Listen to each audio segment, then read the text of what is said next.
one of the reasons why I see so many amateur golfers that I get the opportunity to teach leak distance is a lot to do with the wrist positions. And golfers that leak distance tend to end up with too much of a cupped wrist position. And that just basically, we're referring to the angle between the forearm and the wrist. If this angle increases too much, the club face opens too much, and therefore the likelihood is that it's so open that the only way you're going to be able to sort of square it is with a little bit of a flipping sort of release. Hitting the golf ball that way doesn't mean you can't hit the golf ball straight, hitting it that way. But what it does mean is obviously it's not the most athletic way that you want to be hitting the golf ball.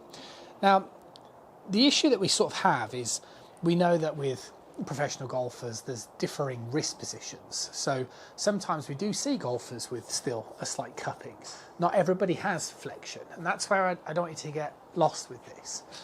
The best way to ensure that your wrist positions aren't failing you and that you're not sort of leaking distance is to do this little exercise. So what you do is you get yourself just a thin bit of rope, or strong bit of string really, and you lasso it over, so you pop it over your head and towards your trail side. So you can see here it's on my right shoulder like so. And then what you want to do is you just want to sort of take hold of the golf club that you're going to pretend to sort of practice with, to make sure that it's taut, right? Like so.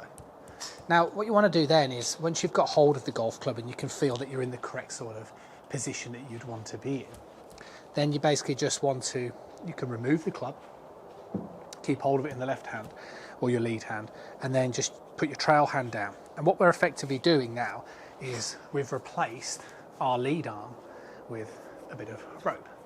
Now, the whole idea of this is, in the backswing position, your trail arm's functionality is to help you lever that club up in the air, because that's basically, it's a very hard thing to do. Lead arm only, it's hard to elevate your arm up in the air. So that's why you need to use your trail hand to help you do so. Now, as I'm doing this sort of exercise now and I take this back, what I notice and what should happen is that I maintain width.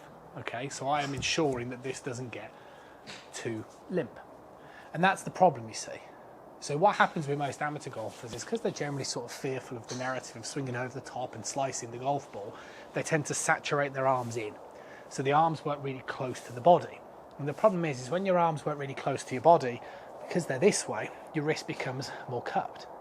And what happens with a lot of students I meet is they go, oh, I know I'm not supposed to be cupped, so they just flatten the wrist. But the problem is, if you just flatten the wrist and your arms are still too stuck, you haven't really got rid of the problem.